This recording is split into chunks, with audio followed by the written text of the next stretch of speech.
The New Orleans Pelicans are victorious against the San Antonio Spurs, 126 against 117. We talk about it now. I'm Cheddar Chaz. That's 5. Let's get into it. First took away. Yes, but this gets your money's worth.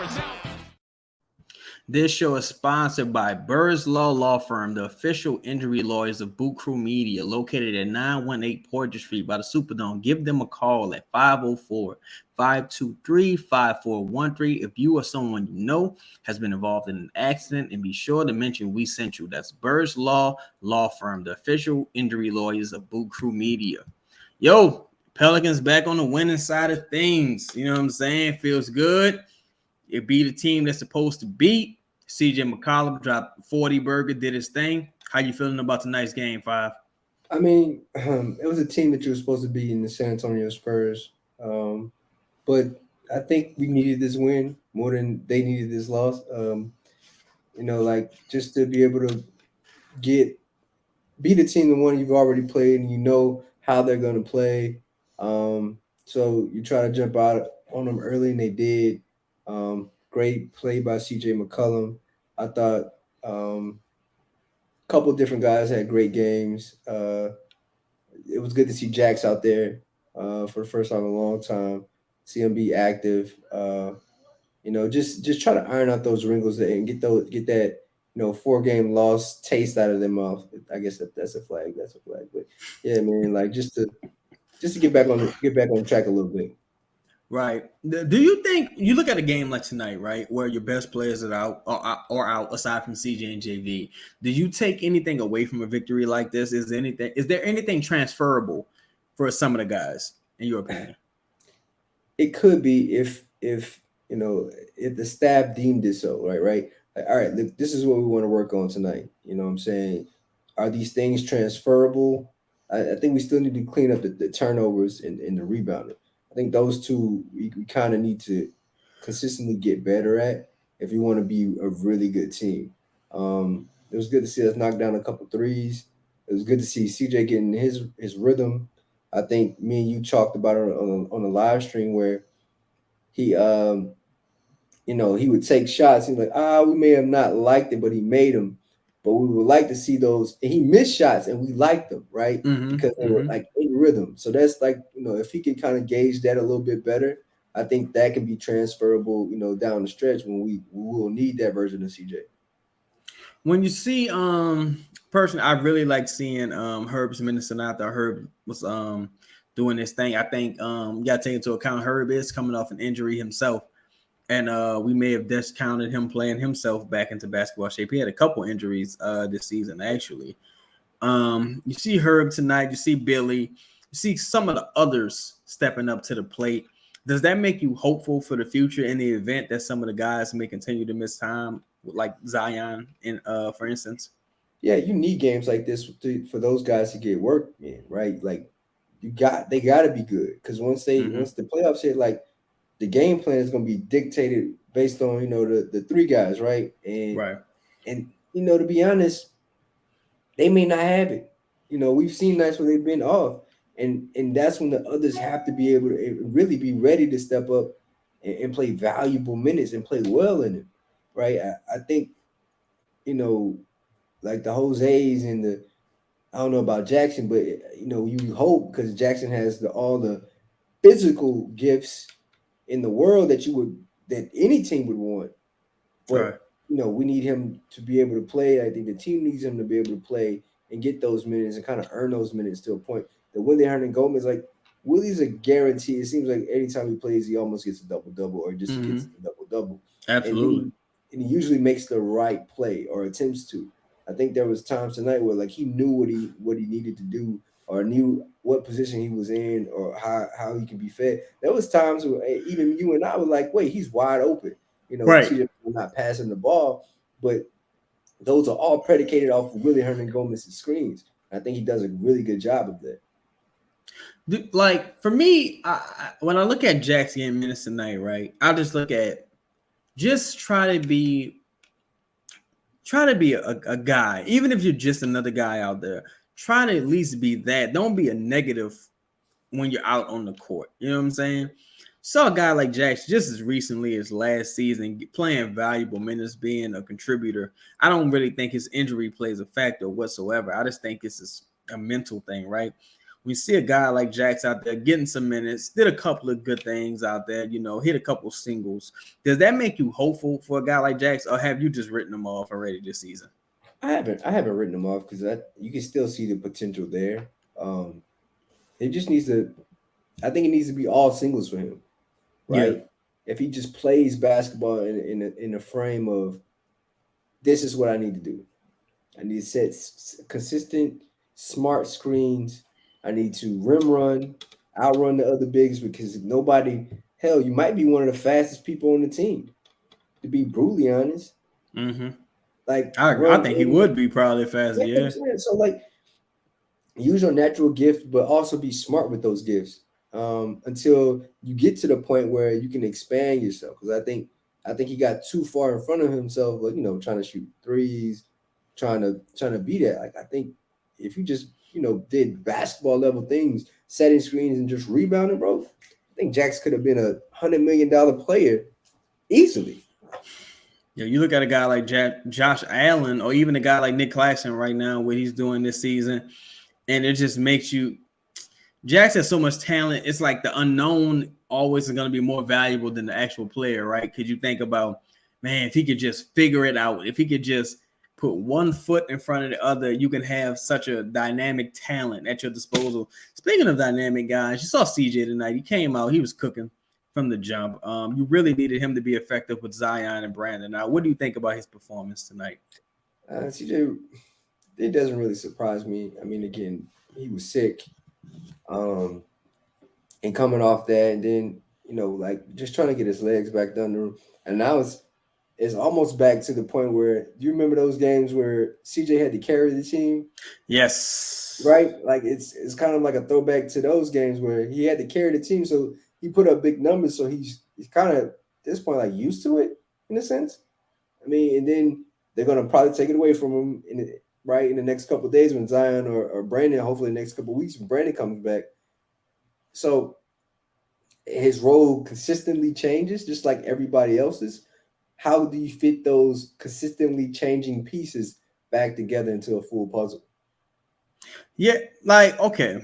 Now, like I think sometimes a person like myself, I'm really critical of CJ. But you got to think, he was brought in to be the third option long term, and so far he's had to play a second option. When you see a guy like JV excelling the way he excelled tonight, or well, in the past two matchups, actually, does that make you more confident about JV's fit long term, or do you still think the sand clock is winding down on a guy like JV, like him moving is inevitable? Let me ask you this: what is long term to you? To me, I think JV is going this offseason. that's All right, that's me. let's talk. Let's just talk this season. That way, Right. it doesn't get misconstrued. Like Mm-hmm. JB has a role on this team, and I think the other night when the his offensive bag was open, like I think he finally realized where he can find space, even when Brandon is back and Zion is, of course, Zion played that game. Mm-hmm. I think he knows where that is. Like I think the team probably has been telling him to shoot more threes, which is good. Okay, cool. Right. But I think he found like a balance in it all, where it's like, all right, he feels comfortable doing this. I think JV can, you know, be that facilitator. If you watched him in the Eurobasket, he did a lot of the same things, where he was passing out of the high post. He was shooting a little bit more, like, and he can get a bucket. I just don't think they need to freeze him out, right? Like, all right, you say you're gonna give him the ball, then in the first quarter you give him the ball a little bit, and then by the second quarter he barely touches it, Right. or if he touches it, it's to pass like a play to to give it to somebody else. Like I think he wants to be featured a little bit. Like you gotta show people love. You want this man to Mm-hmm. go out and have 18 rebound, 18 rebound games. Cool. Let him touch the rock a little bit. Right. And if he misses it, and it's cool. Like let him miss. But you got to let him rock out a little bit. You know what I'm saying? I, Have him involved. I think that's been an issue as well all season. We've been advocating for JV getting some early touches at least getting the opposing teams big in foul trouble. Because the JV will at least force the issue and get to the line and knock down his free throws. So I think you want to see more of that when the team actually is healthy, whenever that arises. But I'd be remiss if I didn't discuss, some of the trade possibilities for this team. You see what's happening around the season right now. A lot of names circulating. You got the Zach Levines. You got the OG Ananobis. You got the even AD to a degree. You know what I'm saying? Do you think this is a team that needs to hit a single, or do you think this team needs to go for the home run swing if opportunity presents itself? Depending on what that swing is, just like baseball, like a single could win you the World Series. Also, a home run could too. It just Yeah. depends on who's at bat, right? It just depends on who's pitching that day. So it doesn't matter. Like I do think we need to get better if we want to get over that hump.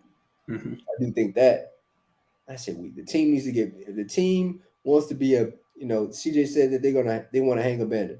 Well, sir, if this team is expected to hang a banner, I think you guys need to shore up some things because you know what those holes are. You see them. Those 4 losses should have shown you, oh, we're maybe not as good as we think we are. Right. Like you probably could have won those games with the guys you have, but that doesn't mean that somebody else probably in those roles could have been better. You know what I'm saying? Or raises your ceiling slightly a bit, but you actually need. You need it because a guy that we both the Bojans of the world, right? The Bojans of the world would have made a great fit on this team. And some other names out there. Even we play against a couple guys that may be on the block tonight. Yeah. But yeah, definitely. right. So go ahead. You look at you look at Bojan, where you look at him this off season, where he might have been more available and cheaper, but his performance this season, the price of the brick has only gone up during the drought, and you see a lot of guys you're competing with a lot of guys for these assets. You got the Lakers, you got even guys like the Celtics who they got Gallinari, and Gallinari was immediately injured. So you got other teams who are in the running. It's an arms race at this point. The West is, the West in particular is wide open. Wide open. You know what I'm saying? And you look at games like tonight, where you won, you know what I'm saying? And it's always good to win. You handle your business, you did what you're supposed to do, but the elephant is still in the room. You still got to decide, do you go all in at the deadline, or do you hold out for the all season? Today's show is sponsored by New York Life, DraftKings, Topo Chico, Company Burger, located at 4600 Forest Street. You guys should support them because they support us. Cheddar Chaz here, rapping with 5. Pelicans are victorious, 126-117. Handle their business, do what they're supposed to do. Moving on to OKC, what would you like to see from this team moving forward into the next matchup? Rebound the ball. Absolutely. 100% agree. 100% agree. Got to. Especially against a team like OKC, right? They're crashing the boards. They're going to shoot threes. Shade's on the roll. He's trying to get to the free throw line. Can we play decent defense against a team that we're supposed to beat, not allow them to go on runs, as many runs, and not make it a close game where they feel like they can win it, right? We should be able to beat this team without Zion, right? We should be able to beat this team without Zion, without Brandon. Hell, I don't think. Well, also we would be remiss if we didn't mention Larry Nance didn't play as well. Yeah. So that's also another piece that's missing. So we still should be able to win this game handily, but can we play smart, not turn the ball over, shoot good shots, and rebound the ball? More specifically, rebounding the ball. That's a good question. Good point you made. Do you anticipate any reinforcements coming back? I know I'm sure we won't see Brandon. You think Larry Nance misses this upcoming game as well? Yes. Okay. Yeah. I personally think we have enough bodies in the front court to where even if you got to call a guy like Seabrook up, you got enough bodies in the front court to where you can, you got the OKC who aren't exactly tanking, but they aren't exactly trying to win either. They're kind of like stealth tanking. You know what I'm saying? I'm interested in seeing that injury report, seeing if any guys missed that game. So who was after the OKC game? Do you know? Top of my head, I do not.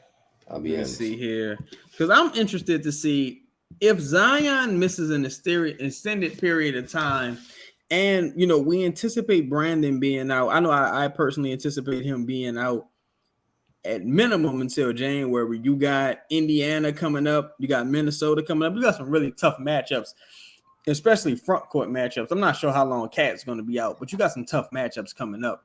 You know what I'm saying? Do you think this team can tread water and survive with the two top guys missing in the short term? Depending on how long, right? Because that not only is it the two top guys missing, but you're stretching the bench out. Yeah, because you've already used you've kind of used that already, right? You've been using that. You've been going to that well a little bit, right? And they've guys got to step, and I think it's always good, right? Because I see you look at a team like Golden State. They're what, 9th in the West at this point? I think 9th or 8th. They might be lower than that, but yeah, might be. But do you still consider them out? No, exactly. And they've been playing young guys a lot. Yeah, Kuminga, guys like that. Feeling like they're learning how to play basketball. They're learning, like you see the stuff they run. Those guys are getting better at what they do because they're playing a lot. We don't necessarily have that luxury because we haven't been nowhere, right? We don't have the luxury of sitting all the guys out just to get rest, right? Can we do similar things in a sense where these guys are learning on the fly, getting better, and winning? Can we do that with these young guys on our team? But I think you need to have. I think what the Warriors have and we don't have, I think they always have a coaching advantage. Yeah. When they step on the court. When they step on the court, they always have a coaching advantage. We don't have that yet. Yeah, I'd go as far as saying we have a coaching disadvantage. Though that being said, you look at a guy like Jackson. I'm gonna close on this. All right, Jack's got some PT tonight. Jack's got a lot of supporters. All right, Jack's got a lot of supporters. A lot of people think Jack's got this unlocked potential. If Jack's goes out and has another good game, right? Is Jack's fixed or is it just fool's gold at this point from what you've seen from Jack's? I don't want to say it's fool's gold, and I don't want to say it's fixed. Like I think Jax is who he is, right? Like I don't think. I think he does have potential to be something. Like I can see the tools there, but does he want to do that? I don't know. And you can only judge somebody off what they're showing you. Yeah. Has he shown you that he can be something consistently? Nah.